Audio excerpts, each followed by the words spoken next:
Hey, it's Matt Pinfield, and this is KLOS New and Approved. My guest is Billy Sheehan. You know him from playing with so many different people. Steve Vai, David Lee Roth, Mr. Big, and the Winery Dogs, who have a new record out, Winery Dogs 3. Some great songs on it, and it's great right now to catch up with the one and only Billy Sheehan. Billy, good to see you, man. It's my pleasure. Thanks for having me on. Good to speak with the folks in L.A. again. Yeah, hey, Billy, so, I always want to ask you, I know you were born in Buffalo, but where were you raised, and where did you get your first exposure to music? It was all in Buffalo, and we had a manager in Buffalo that turned out to be he's quite a storied person, and he ended up getting us on the Van Halen tour in 1980, and that's how I met Dave and the Van Halen guys, and eventually in '85, summer of '85, Dave called me and flew me out to LA to start a band with him when he quit Van Halen. So I was in Buffalo that whole time. Though I did make a little adventure into overseas into England to work with Michael Schenker in '79, and then again tour with U.F.O. in about '82 or '83. Which is so great. Yeah. That's amazing. So Talas is, if I'm pronouncing it correctly, like Talisman, right? That was the name of the band that you were in for a long time. Talas it was, yes, a long time, right up to '85. And then we recently did a reunion of the last version of Talas. And sadly, our singer passed away soon after the record was done. That record is called 1985, in tribute to the year 1985, which was when I moved out to LA and left Talas. And the whole world was all about music. And Sunset Strip was like Mardi Gras every night, if you probably well remember. Yeah. So we did a record with him recently. And but then I'm back now to the Winery Dogs. I think it's great. I'm going to ask you, I've loved the fact that you play your basic lead, the way you use the strings. And I think we're both mutual Grand Funk Railroad fans. And I know that I wanted to talk to you about some of I'm a huge Grand Funk fan. I had Mark Farner on here recently. Oh, great. Yeah, can we talk about some of the bass players that you loved when you first picked up the instrument? Who were the guys that, you were really interested in their style? Yeah, I'm older, so the Beatles, of course, Paul McCartney. Yeah, I mean, isn't he the first guy to play a bass like a lead, right? I mean, to me, he really was. And then James Jamerson, all the Motown stuff, but the Jack Bruce, John Entwistle, Chris Squire. We used to hang out at the Rainbow with John Entwistle and Chris Squire all the time. There's a photo of us sitting together. I have together. And later on in the night, Lemmy joined us, so they took a photo of that, but somebody stole it, so I don't have that. But all those guys in the early years, there's so many great players that were so important to me. And not just bass either. It was a lot of other kinds of music and a lot of other instruments, not just guitar and bass, a lot of things. But so I was like a sponge as a little kid, just soaking up everything I could, so hopefully use it later on in life. And a lot of it has come in handy. I would have loved to have been sitting next to you and Chris Squire and John Entwistle. What a trio. What a power trio that is. I mean, that's amazing. Three guys I absolutely love their playing. I mean, that's, to me, it's listening to those records and the way you play and the way they played on those records. There's so much melody and movement, We were in England, myself, Steve Harris, and from Iron Maiden, and John Entwistle, and Rotosound wanted to do a photo, so they had us all out to the factory. And so me and Steve were kind of looking at each other like, it's John Entwistle. Yeah. And I had my camera with me. So I said, quick, take some candid photos so we'd have plenty of proof that we were all together in the same room. But yeah, John Entwistle, what a tremendous force he was and still is in his recordings. Yeah, I listen to those records still. And, it's funny. I got to meet him and sit with him at his hotel in Riga Royal Hotel in New York. Such a big Who fan, obviously, and loved his playing. Yeah. And he, how his vibe was. He was like a little... He was funny, but he was quieter, like he was a little, his whole deal. But, when you had three other guys on stage that were like tearing it up for the attention, I mean, he did it with his hands. You know what I mean? Right? He was the rock solid foundation of that band. I was a huge Who fan. I saw them with Keith Moon on drums. Wow. On one of the tours they did back in the 70s. It was one of the first, one of my early concerts. My first concert was Jimi Hendrix. Wow. Way back. So I got lucky enough to see him. But then I saw the Who with Keith Moon. It was pretty amazing. That had to be amazing. Hey, I'm a big U.F.O. fan, too. I saw them as a kid with Cheap Trick. It was In Color Tour, U.F.O., Lights Out, and Rush, Farewell to Kings, all in the same bill in New York City. You know, I would go always see rock shows, and I love those triple bills when you'd see them. And I was a huge fan of that UFO stuff, like Phenomenon and Force It, No Heavy Petting, Obsession, all those records. Tell me about Schenker's guitar style. I always loved his tone, his style. What was when you joined the band? Tell me about your introduction to them. Were you a fan, like I was, a big fan of them? Absolutely, yeah. We opened up for them. Talas opened up for them in Buffalo. U.F.O. was touring with AC/DC, both early times in their careers. Bon Scott was still with them. And so they had a problem getting over the border at Canada. There's sometimes custom stuff that gets insane. So AC/DC played alone. Then when U.F.O. came in, they wanted a local act to boost ticket sales, so we opened up. Michael saw me, got in touch with me later, and had me come out and work on his first solo record. Myself and Denny Carmassi from Montrose, who later played with Heart. Then it didn't work out, so we didn't go back. And then in '83, U.F.O. Pete Way quit, so they invited me to come over and do a tour with them in Europe. So, because of that opening slot, I got two pretty good connections with the amazing artist, Michael Schenker. What a brilliant player, and then U.F.O., as you said, a hidden gem to a lot of people. Incredible songs, really a great vibe to the band, and it was a great honor to play with them. I love those records. And you went over there with Denny, too, and you can't beat the first Montrose album either. I mean, that's like... I always say that, one of the greatest rock records ever made. Yeah. One of my favorite rock records of all time. Those 8 songs, you know what I mean? And Sammy writing lyrics, you know, I joked with Sammy. I said, Sammy, there's that one line about, well, I gave you a chance and you shit back in my face. I mean, I was like, wow, you were a teenager pretty much when you wrote that. They're like maybe 22. But those songs, Rock Candy and Rock the Nation, Bad Motor Scooter, Space Station. Back in the clubs, we play that all the time. Another line you had off that same song is, I just quit my job making toothpicks out of logs. Right, which was the next line, which I love that line. Better sock away your bread. There's a worse time ahead. I love that. Those lyrics are just great. That record just has stayed with me since I was a young teen. I was absolutely in love with it. And it's another thing, like Montrose, like U.F.O. or with those bands that are so influential to other bands. But, you know, it's definitely, they have a cult following, those records. So it's, you know, they're a big part of my years. Tell me about your love also for Grand Funk, because I was just curious about that, because I'm a big fan of theirs, and I don't think they get enough respect either. So that's I agree. And I play in a kind of a fusion band with Dennis Chambers, who's probably one of the best drummers in the world, and he's a jazz fusion R&B guy, just amazing. But he's a huge fan of Don Brewer.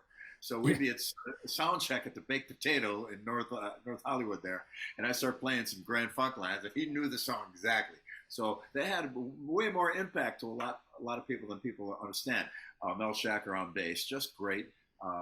Just amazing bass lines. We're having as our opening a walk-in music for the Winery Dogs is We're an American Band, because we just played in South America, so we had We're an American Band playing, so every night we'd hear that song.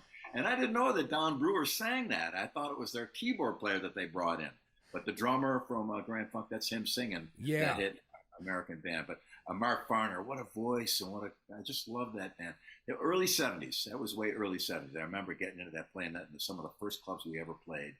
But some of the first gigs I ever had, we were playing Grand Funk. Yeah, and people don't realize, you know, like they were the second band to sell out Shea Stadium after the Beatles. I mean, and that was before, you know, we're an American Band. It was after Closer to Home. So people were like, that was on the strength of Heartbreaker on Time and I'm Your Captain and all that stuff. So brilliant.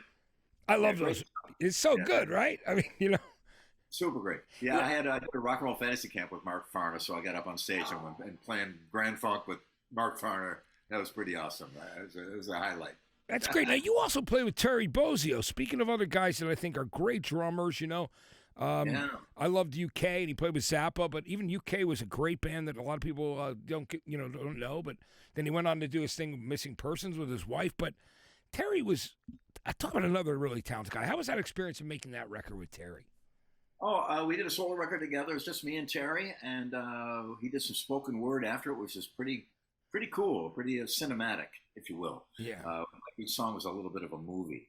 But he was an incredible player, wonderful guy, great voice, and just like a master of everything he touches. He's really an incredible talent. Yeah, I'm glad you guys got to do that. I love, you know, let's talk about getting together and, you know, you and Richie and Mike and really how you guys came together. You guys obviously knew each other from you're working with projects together over the years, but tell me about that brotherhood, that friendship that is the Winery Dogs, and when you guys decided we're going to do this and we're going to bring it back to roots, basics, and Exactly. it's cool what you've been doing. Tell me about it. Mike and I wanted to do a band, so we were talking with Eddie Trunk, and we need a guitar player that sings. He goes, Richie Kotzen. And I'm going to slap myself, of course, Richie. And I had worked with Richie a lot. I knew him. He was a Mr. Big briefly. Richie and I went over to Japan to do 5 shows with the Stones a few years ago. So we were good. So I couldn't believe I didn't think of him. So we went over to Richie's house, and we started talking. And he just said, well, instead of talking, let's go in the other room and play. And he's got a studio in his home with a set of drums, bass, his guitar, of course. And we started doing stuff that ended up on the very first record, like within 20 minutes of meeting each other at his house. So right away, the chemistry was really good. We were very lucky about that, and I'm very grateful that it happened that way, because sometimes on paper you get this guy's fun, and I like this guy, and I like this guy, and you get together, and it doesn't work at all. Yeah. Personality and whatever. But we just all fell together right away. That first record is one of my favorite records I've ever been involved with. And then Hot Streak came out, and now 3 is out. And live too, it's a very, very important part of our set, because there's a lot of improvisation, a lot of motion. We're watching each other closely. It's a live show in that we're not doing the same exact thing every night, even in the same song. We're moving around a little bit. I mean, we're not making the song irrecognizable, but we're improvising and moving, and the audience seems to really like it. Like I said, we just got back from South America, and I posted video of the audience going berserk in Brazil, in Santiago, Chile, in Buenos Aires, Argentina. We did 3 shows in Mexico as well, and Bogota, Colombia, and they got some amazing rock audiences in South America. Yeah, wow, they do. They're the best. I mean, I went over to Rock in Rio, hosted a live stream there a few years back, and I love that no matter what car went by, no matter what, like wherever you were, rock was omnipresent. It was everywhere. And that was the greatest feeling ever. I was like, I saw kids skateboarding to rock. I saw a guy driving, like making a delivery, playing another band. Like, it was just for me. And it was like the history of rock. It was all different stuff. So it was amazing. But I love that Eddie introduced you guys, Eddie being another Jersey brother. And, right on. It's funny, us Jersey guys that love the rock so much, if you think about it, right? It's like, I guess because it's that proximity where we grew up, far enough away from New York City, but in the suburbs, but ended up working there and eventually, aspiring there after being 2 Jersey radio guys. So very similar. In Buffalo, we were about 8 hours away. So we would play all around this concentric circle around Buffalo, which is Toronto, Montreal, Chicago, Detroit, Cleveland, Erie, Pennsylvania, Pittsburgh, Pennsylvania. Start going downstate, get to Boston, get over to Baltimore, and then hit New York City at a place called L'Amour's, which you might remember. I love L'Amour's. Yeah, it was a great. That was a legendary rock and metal club and glam, everything really. And I thought it was great. So, yeah, there's always been those great venues and that incredible history. So, Billy, talk to me about some of the songs on the new record. Like, there's 2 tracks that obviously that have been emphasis tracks on this record, Mad World and Breakthrough, that are great songs. Can you tell me about these? Thank you. Yeah, we got together and did it old school. Mike, Richie, and I got into a room with our instruments and said, what do you got? I don't know. What do you got? And there'd be a beat going on. How about this? I think when we did Stars, which is one of the things, I just started playing that. And Mike did a beat to it, and Richie just started, doing some chordal pads in between, started singing.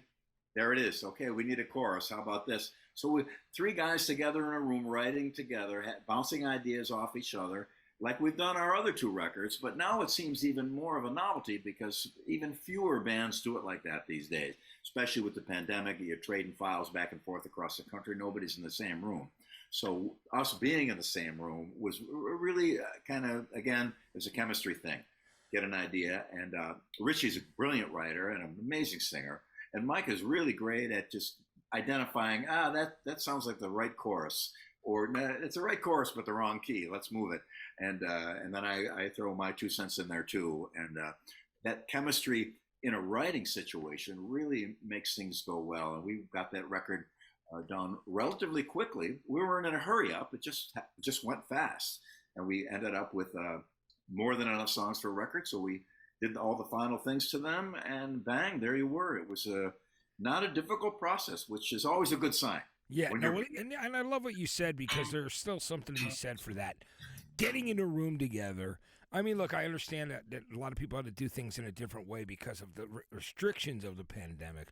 But when you have the opportunity to actually create, so there's a vibe and there's a feeling and you can feel the music, there's nothing more important than that, right? I mean, I agree. And I got bootlegs of the Beatles in the studio, working things together, and they'd stop in the middle and talk a little bit, and how about this, and I got a huge collection of a lot of bootlegs of people putting music together and songs, a lot of different bands.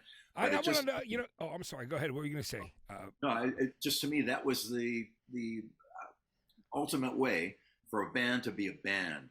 Play together, write together, work together, and you get a little bit from each guy. So you get just the right amount of spices from every person. And I love that about those Beatles bootlegs. I remember I used to buy them. Some of them were called Backtrack. There were some other ones that were on CD. I'm sure there were vinyl ones too. But they would stop and do like 4 or 5 takes before they got the right version of Help. You know what I mean? Or some other songs. I loved it. You know what I mean? I mean, I'm a sucker. I'm a total nerd for that. I mean, I love that. And, whether it's the Beatles or the Stones or the Who. I mean, whatever. I love all that. So you said you have a lot of those kind of bootlegs with people doing different sessions? Tons. I have an iTunes collection that's over 2 terabytes, and it's everything was with the right cover art and the right track names. It's well curated, and I've got some impossible stuff. Matter of fact, I had who's the producer for Alice Cooper? Bob Ezrin? Yeah, Bob Ezrin. I was briefly a Grammy governor, a NARAS governor, and he was in the same kind of group with me. And I mentioned him. I've got the $1 Billion Babies demos that I found in Germany. He goes, "What? Are you kidding me?" So I actually mimeographed it, did the cover art for him, and copied the CD and sent it to him so he could have the $1 Billion Babies demos from Alice Cooper. Pretty cool. That is amazing. Listen, I mean, I love it. You and I we're both governors of the NARAS for a while. I did that for in New York City for a bit before I moved to San Francisco, then LA. But I got to tell you, those Alice Cooper years, from Love It to Death to Muscle of Love, with with Denny Dunaway, man, who was such a killer bass player, right? Another guy who run the bass lines on Gutter Cat or Generation Landslide or something. Those are so good. I love that stuff. So I would love to hear those demos. What, are they great or what? I mean, they're amazing. It's incredible. And I got Robin Trower demos and oh my God, all kinds. I got the Band of Gypsies rehearsals. Wow. Are the Trower demos stuff from A Bridge of Sighs, or is it all over? Yeah, and some different lyrics on the demos too. Day of the Eagle is almost completely different lyrics, which is one of my favorite songs. I mean, if that isn't a great album opener, Day of the Eagle just explodes, and it's just one of the best sounding things too on vinyl. That's the way I grew up listening to it. But I mean, no matter how you have it, but I love that. And man, what a great singer on that record too, right? Oh, so great. James Dewar. Yeah, James Dewar. He passed away recently, didn't he? Yeah, sadly. Yeah, but man, I loved his voice. Exactly. Hey, to go back to Alice Cooper for a second. Yeah. New Year's Eve, Alice Cooper was ZZ Top opening up. I think it was 1974. Wow. I saw Billy Gibbons go, and he hit a note with this hand, which everybody in it's common every day now. Everybody knows about it. It's the first time I ever saw somebody hit a note, a hammer-on. So I got hammer-ons from Billy Gibbons. I went home and I tried to do it. There's a little bass player, a little kid in Buffalo, New York. So years later, bear with me. I'll make this story. No, I love this, but go ahead. No, this is great. We every time someone would ask me in the press, as my career moved along a bit, so you also got hammer-ons from Ed Van Halen. They go, "Oh no, he's the king," but I got it from Billy Gibbons. You see, Tom. They say, "Oh, but you must say no, it was Billy Gibbons." And every interview they'd ask me, I'd say, "Oh, I always give Billy Gibbons credit." So I was in L.A. Somebody called me. Lita Ford was doing a session, and she was a dear friend of mine. So I went down there, and they surprised me. Billy Gibbons was there also. So we started talking, went off in the corner while she was recording, and we had an amazing talk. He's what a genius, incredible guy he is, a Renaissance man from top to bottom, knows a little bit about everything there is under the sun, moon, and stars. And so we got done, and okay, well, great to see you, and he reaches into his bag and he pulls out an autographed photo of himself, signed to me. And I'm like, wow, what's this for? He says to me, I read what you've been saying about me in the press. He goes, keep it up. That's a great story. I love that story about Billy Gibbons. He's such a great guy. Oh, God, I love him. I love him so much. And he was in here a few months ago, too. So, Really? that's the beauty of doing what I do is like all these heroes of mine from my whole life of great. rock. Because there's nothing better than that. Get to talk to people about the music that they do and the music that they love. So, It's amazing how a musician, you put out a record and you don't realize how far it goes. I mean, I remember being in Indonesia. We had to go way outside of Jakarta, way out into the rainforest, really, in the jungle, to get to this radio station. And we got there, and a kid came out of the brush holding a David Lee Roth, the Eat 'Em and Smile record for me to sign. I mean, that's how far that stuff goes. It's unbelievable. And I get email from people all the time that have, they have a hard time in life and some trouble, and they're listening to some music that I was involved with and how it helped them out. And it's amazing how what you do, how far it travels, and what kind of impact it has. It's quite a phenomenon. It's a beautiful thing. I mean, those records, whether it's David Lee Roth, Mr. Big, all the stuff, so many things that you worked on, right? I mean, and that they've meant so much to so many people. It's a beautiful thing, no matter what. It really is. It doesn't get old because it's like, just to know that you're still touching somebody with music, the thing that you've loved the most, that has given you, your direction in life and what's moved you. And it's something. I agree. It's such a wonderful thing. I've got friends all over the planet now, in Thailand and Australia, New Zealand, Iran, Iraq, Afghanistan, Pakistan, India, all over the place. And it was just exhibited also by going down to South America, and just people were just so wonderful to us. And there's kids at the hotel, mobs at the hotel. I mean, there's security problems with fans so much, because they're so ecstatic, enthusiastic. But we always take the best care of them. I don't mind getting my feet get stepped on in the rush of the crowd. It's okay. Yeah. But they're at the airport waiting for us, and it's quite awesome. I think it's great, man, and I just love that you and Richie and Mike are doing this. I mean, it's 3 albums in now, and it sounds as vital as ever. It sounds great, man. The songs are strong. We were really, when you put out a record, of course you feel strongly about it, or you wouldn't put it out like that. You would have changed it. So we feel strong, but you never know what kind of response you're going to get. Sometimes I feel really strong about a record, and sometimes you get, oh, this is good. I think this works, and people go crazy for it. It's hard to really pick what's going to work. And I was really loved this record, but I didn't know, and I had been off for 3 years because of the pandemic. I haven't played music live, and when it hit, we were up to 1 million views on YouTube in about 5 days on the very first single, Xanadu, and then when Mad World came out, same thing. So it's really after not playing for 3 years, getting out on stage again, man, I was ready to go. I had a lot of stored up inside me. I'm sure, man, absolutely. Especially the way you play the bass, like I said, and you crush. I mean, you got, like I said, you are definitely in the line of you are part of that line of bass players, that style that I love, that it becomes the lead and it works as the lead and interplays with the other instruments greatly, but also has its own incredibly distinctive voice, and I think that's awesome. That's very kind of you. Yeah, I bass players that we've been talking about today: Entwistle, Squire, Mel Shacker, Paul McCartney. All those guys, they did some moving around, and if you're in time, you can get away with moving around. Yeah, so. Exactly. It's a good thing. You work well in pocket with your drummer. It's really important in rhythm section too. But you can move if they can really, if it's solid, if it's and exactly. I watch the drummer like a hawk. Every drummer I work with, I'm lucky to play with some great drummers. All the guys in Talas were really amazing. Then Greg Bissonette. And then Pat Torpey, God rest his soul, Mr. Big Drummer, we lost a few years ago. Yeah, he's great. Yeah, Pat was amazing. Mike is a riot to play with. Dennis Chambers, I mentioned earlier as well. Yeah. Gary Bozio, too. Many great drummers. All those incredible guys, yeah. So it's been great. I just, I really appreciate you coming on, and it's great to connect with you, Billy, and talk about your music and talk about records we both love. I think that's That's exciting. One of these days, I'll get to literally hang with you, and we'll sit there and just go deep on some of the greatest rock. We have an iTunes night here in my little home studio. It's for recording, but I also do all my playback stuff is here. So I play back. Just have a couple people over, a few glasses of wine, and start going deep into my hard drive. And I would love that. It's a riot. It could very well happen, my brother. Yeah, it could be amazing, especially with all those. I mean, just to hear, the $1 Billion Babies demos. I'm again such a huge fan of. I mean, I love all of Alice, but that era was like what I was raised on, from Love It to Death to Muscle of Love. So, and Welcome to My Nightmare was good too. There were good things on everything, but I loved that original band. Those guys were just unbelievable. Me too, yeah. I'm always into the original lineup. Yeah. I mean, sometimes you have to. Somebody passes away or some catastrophe.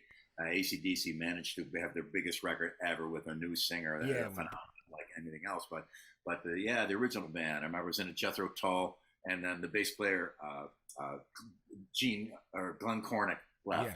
I loved his playing, so it's never the same to me again. Hey, let me tell you, that's another band that I think doesn't get a fair shake that I absolutely love.